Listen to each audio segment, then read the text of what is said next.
Yan Yan Ibay wishes to be interpolated regarding her privileged speech. May I seek recognition of Honorable Attorney Lady Quintos. Councilor Attorney Lady Quintos is recognized. Thank you, Your Honor. Thank you, Mr. Majority Floor Leader.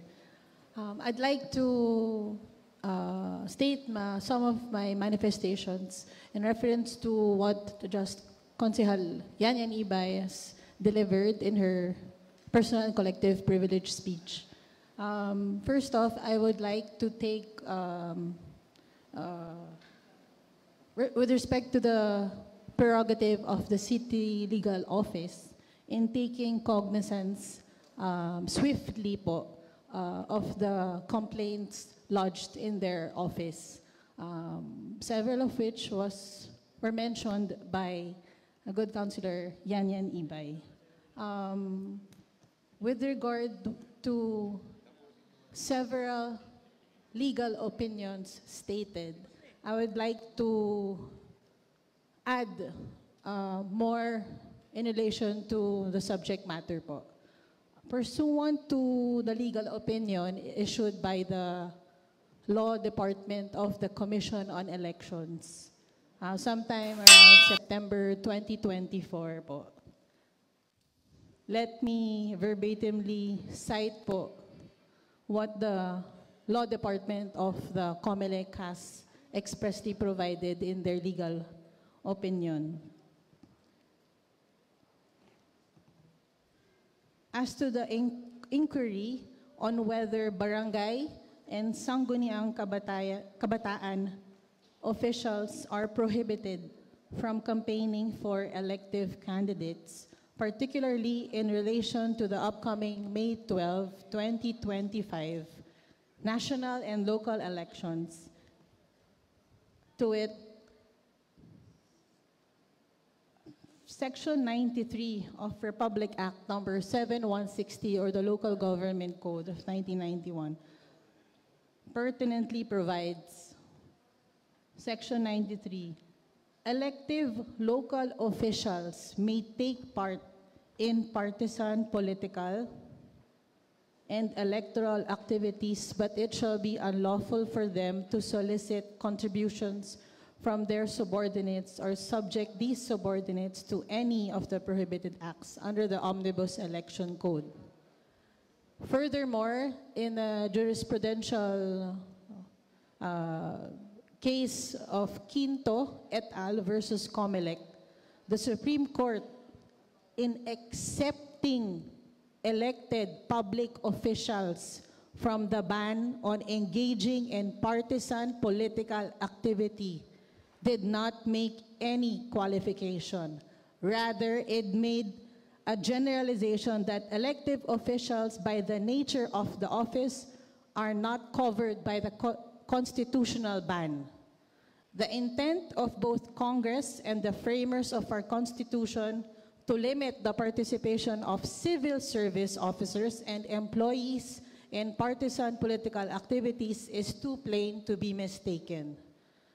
Moreover, Section 2, Subsection 4, Article 9B of the 1987 Constitution and the implementing statutes apply only to civil servants holding apolitical offices. Stated differently, the constitutional ban does not cover elected officials. Notwithstanding the fact that civil service embraces all branches, subdivisions, instrumentalities, and agencies of the government, including GOCCs with original charters. This is because elected public officials, by the very nature of their offices, engage in partisan political activities almost all year round, even outside of the campaign period. Political partisanship is the inevitable essence of a political office, elective to be exact. Moreover, please be informed that the Minute Resolution number 22-0198, entitled "In the Matter of the Need for Clarification of COMELEC CSC Joint Circular number 001 Series of 2016, dated March 2, 2022, the Commission on Bank has already resolved, among others, to approve the recommendation of this department that elective barangay officials are excepted from the prohibition under 261 subparagraph I of the Omnibus Election Code. The prayer ultimately states that the Law Department and the Commission on Bank, after due deliberation and considering the foregoing, the Commission resolved, as it hereby resolves, to approve the recommendation of the Law Department that elective barangay officials be excepted from the prohibition under Section 261 of the Omnibus Election Code. Pursuant to the legal opinion, it is very clear that the controlling authority, or such mentioned provisions coming from the COMELEC, has the force and effect of the law. So following through the legal opinion of the COMELEC, which is the expert department in giving us the exact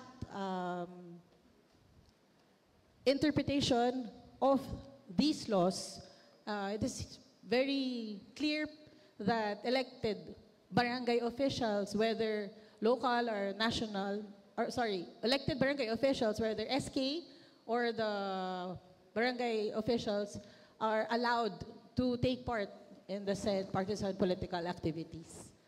So I hereby strongly manifest my support in the stand of Konsehal Yan Ibay with regard to this matter. Napaka-importante pong malaman natin dahil tayo dito sa loob ng City Council, every day we are interacting with most of the time barangay officials na kung saan nagtatanong po sila kung pwede ba, ano ba yung mga limitasyon nila sa pakikisama sa campaign activities po. So, yun lamang po, and maraming salamat po. Yes. Councilor JTB Villanueva is recognized. Maraming po salamat, Ginoong Tagapangulo. Gusto ko sanang magsalita rin ng straight English, Ginoong Tagapangulo. Kaya lang may nag-text. Konsehal, nanonood po kami ngayon. Baka pwede mong Tagalogin para mas maintindihan namin. Nandito po kami ngayon sa loob ng Barangay Hall. Kaya ho, para pagbigyan po yung kaibigan nating nag-text at para maunawaan lalo ng mga nakikinig at nanonood ngayon. Unang-una ho, ako'y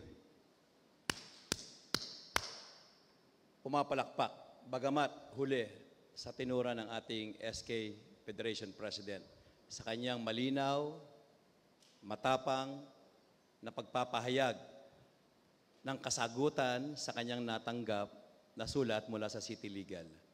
Yung unang binitiwan, yung inyong unang binitiwang sentence na sana ay hindi ito maulit sa mga susunod pang henerasyon at papalit sa atin sa loob ng konsehong ito.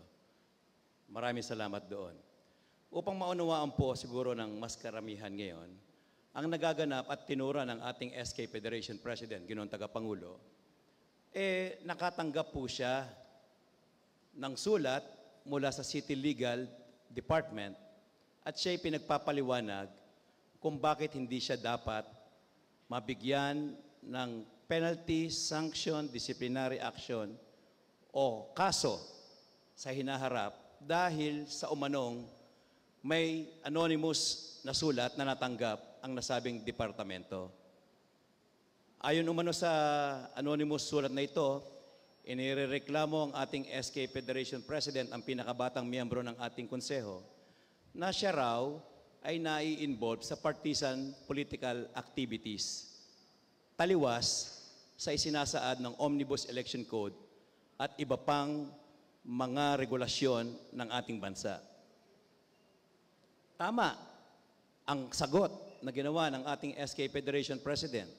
Narinig ko sa kanyang sagot na in order for an anonymous complaint to be valid, dapat it must be supported by any evidence.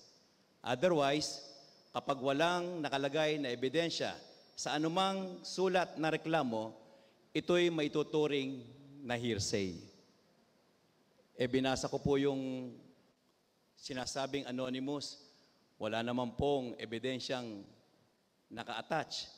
Kung hindi, parang isang scripted na sulat para akusahan ang ating kasamahan dito. Dapat, nung dumating po sana sa City Legal yon, total puro abogado doon pa lang nakita nila, wala namang attachment ng evidence. Dapat hindi na nila tinanggap o hindi na nila sinulatan ng ating SK Federation President. Hindi rin naging maganda pagkatapos sumagot ng mahusay at tama ng ating kasamahan dito sa konsehong ito, nakita ko yung reply na dito po ako nag-react. At kung babasahin ko po, sabi po sa kanya ng sagot ng Legal Department dated October 28, 2024, subject, reply to letter dated September 26. We reply, and if I may read, Your Honor, we reply to your above-mentioned letter that states the allegations above the violation of political neutrality of Sangguniang Kabataan nowhere in Republic Act 7160 or Republic Act 1072 mentions any provisions about it. Tama. At ang tinura ng ating kasamahan, tama yun, wala namang inilalagay. Pero ito po ang parang sa akin, pananaw, ay mauuwi sa political harassment. It would be wise for you, SK, Ibay, to be aware that this statement of yours may be construed as an implied admission that you are involved in political politics. Binanggit lang po ng kasamahan natin, wala namang binabanggit sa Local Government Code at sa Republic Act 10742. Binanggit niya lang na wala. Biruin mo, sabihan siyang it may be construed as an admission, implied admission, na ikaw nga ay involved sa partisan politics. Parang mali. Biruin mo, pinasagot ka, sumagot ka, wala ka namang sinasabi, biglang ang sagot sa'yo, o di inaamin mo na involved ka nga. Sige na, wag na po tayo doon. Ang sinight na kaso na ipinagbabawal ang mga barangay officials, including all elected officials, to engage in any partisan political activities. Ang sinight na kaso doon ay meron pong date na 2016. Ibig sabihin, itong jurisprudence ito, dapat namang ipaalala kung meron silang sinusulatan. Pero malinaw din po ngayon sa sagot ng ating SK Federation President at talagang magaling, talagang matalino, talagang mahusay mag-research ito. Biruin ninyo, noong March 2022, kung ang binabanggit na kaso ay mayroong petsang 2016, at ang binanggit ng ating kasamahan ay may date na March 2022, which is the latest, na isinumite ng Law Department ng COMELEC ang kanilang rekomendasyon ng lahat ng barangay official at any other elected officials na mag-engage sa partisan political activities ay magkakaroon ng kaakibat na kaparusahan. Sabi ng Law Department, pwede ho ba mga commissioners ng COMELEC i-exempt natin ang mga barangay officials and other elected officials dito sa provision na ito? At malinaw nga na binasa at uulitin ko po. Sabi ng COMELEC, after due deliberation and considering the foregoing, the Commission resolved, as it hereby resolves, to approve the recommendation of the Law Department that elective barangay officials be exempted from the prohibition under Section 261 paragraph I of the Omnibus Election Code. Ibig sabihin, niresolba na ng Commission on Election yung batayan na ginagamit ngayon sa ating kasamahan, dito sa kasamahan natin sa konseho, na sinasabi na siya ay merong possibility na nag-violate dito sa provision na ito. Baka nagkukulang ng pagsasaliksik ang nasa loob ng ating city legal at nalalagay sa kahihiyan hindi lamang yung kasamaan natin dito, pati ang tanggapan natin. And I will end this statement of mine, Your Honor. Lubayan na natin si SK Yanyan.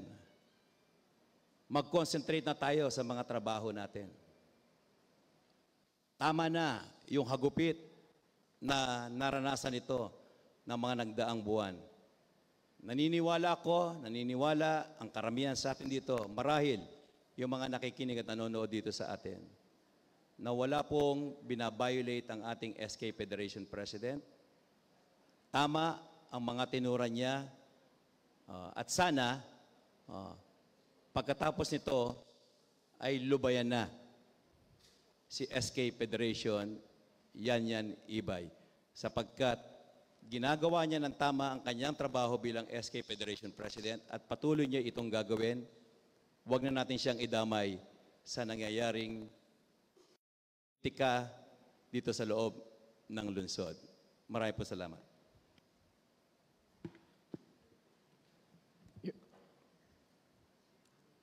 Councilor Tol Sarcal is recognized. Maraming salamat, Your Honor, pati po sa ating Majority Floor Leader para po sa oras po ninyo. Ako po ay nagbibigay din po ng aking suporta sa aking kaibigan, kasama kong kabataan po na ating official na SK Federation President po na si Councilor Yanyan Ibay, na nag-agree po ako dun sa expression din po na inilatad po niya ngayong hapon na ito. Dahil para sa akin din naman po, hindi ko rin po maintindihan bakit nasi-single out po ay mga gawain po ni Councilor Yanyan Ibay. Bagamat na unang-una rin po, siya ay barangay official. Pangalawa rin naman po, siya po ay opisyales ng ating konseho ng Maynila. Bali, konsehal po siya.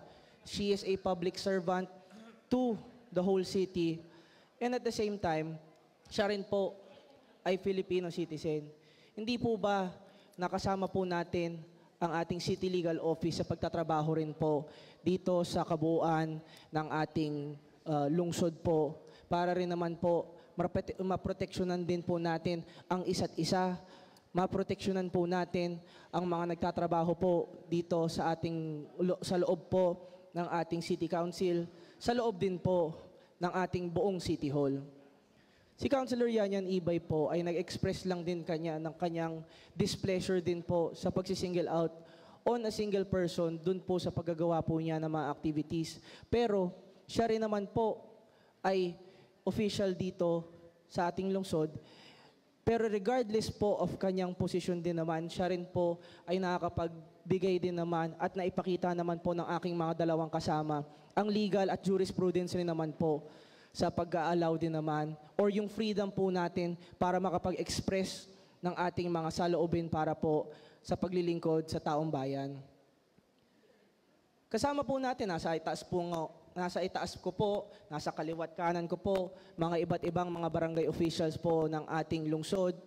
Sila rin naman po ay tanging Pilipino din naman po. Sila rin po ay may mga reservations din po. At sometimes sila po ay may sarili po silang mga pinipili na politika. Pero sometimes po, minsan kahit tayo naman po ay mga politiko din naman po, we must never forget that we are public servants first. Si Councilor Yanyan Ibay sa kanyang mga recent actions din naman ay ginagawa naman po ito para sa paglilingkod ay bilang acts of social services din naman para sa kanyang mga pinaglilingkuran. And kasama din naman po, tulad po ng aking na-mention, ating mga barangay officials na nandito rin naman din po ngayon, ay may kanya-kanyang mga paraan para po makapaglingkod sa kanilang mga sinasakupan. Kaya nga po, nakaka-dishearten na sometimes we allow ourselves to let politics affect yung leadership din naman po natin. Pero alam ko naman po, naiintindihan ko din naman po, na minsan may mga kailangan po tayong baka i-single out lang din po natin. Pero dito po, pinapakita naman po natin na kaya po kami nagsastand rin naman po with Councilor Yan at siguro po nagbibigay po tayo ng displeasure doon sa po desisyon ng legal office din po, ng city legal office po natin, ay para po ipakita naman po natin na we have the evidence naman po to show na ito po ay legal. At the same time, ang tanging hanap po at habol naman po natin dito ay makapaglingkod po sa bawat isa na may namahal po natin na mga Manilenyo. Kaya ako po ay naglalahad po ng aking suporta at sa manifestation po ni Councilor Yan Ibay. At sana po, maalala po natin na ang ating priority naman din po dito sa bawat sa lagi po nating pag-express ng ating mga tungurin sa ating konseho ay para po sa mga batang Maynila naman po. Maraming salamat po at magandang hapon po sa inyong lahat. Yes, with that, Councilor DJ Bagaching is recognized. Your Honor, as we come back here after a recess of All Saints, All Souls Day recess, this humble representation is saddened and quite dismayed po sa narinig natin na nangyayari. Dahil ang alam ko po, we are in the Philippines, the capital city, Manila, which is a bastion of democracy, Your Honor. And what I just heard, plain and simple, common sense, calling a spade, Your Honor. She was threatened by the city legal, and it seems like it's a political harassment, especially on the youth, the leader of the youth of our city. I don't know why the legal department is using such Gestapo tactics, Your Honor, in an elected official. I stand here not as a member of the minority, but as a member of this institution we call the City Council. When one member is being attacked, being threatened by another body in the government of the city, we should not stand for that, Your Honor. And you know, the more they harass the SK president, the more she will show everybody her capabilities, which even the majority admitted the last month when they gave her back her committee because she was capable and she's a good public servant and leader of the youth. But in reality, they should leave her alone sana eh. I don't know why they're picking on her. Diba?